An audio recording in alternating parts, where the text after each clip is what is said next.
مخکې موږ تاسو ته مسله بیا مسلم شریف کې تفصیلي ویلې ده.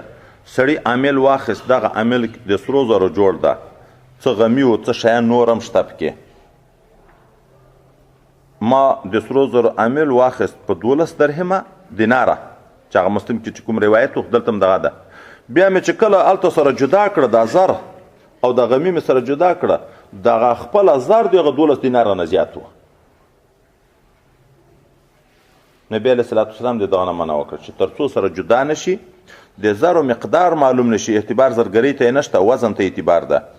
12 دیناره دغه دی روپۍ د سمن، هلته په یغه کې هم که د 12 دینارو په انداز باندې سره زر و، نو دا خو د هغو په مقابل کې شغمي بې عوضه شوه که نه شوه، سود ده. نو دا نور ائمه وی جدایي خامخا شرط ده، بې جدایي نه سودا بیخي نه ده جایز. موږ او تاسې په مسلک باندې د احنافو رایه دا وه که هلته مقدار معلومې چې په هغه ګیڼه کې دومره زر استعمال شوي او دغه روپۍ چې ته په سمن باندې د هغه نه یقیني زیات وي، بیا سودا روا ده. ځکه د هغه روپۍ د هغه زرو په مقابل کې یو عمره انداز به بیع صرف شي چې لاس په لاس باندې وي، هغه زیاتې روپۍ چې شوې د هغه غمیو په مقابل کې، نورو جواهرو په مقابل کې. خو که مقدار نه معلوم چې هلته په هغه عامل کې څومره شی زرګرانو استعمال کړي، په اشیاء ربویو کې شبهه د ربا په حکم د ربا کې ده که نه ده، بیا سودا ناروا ده.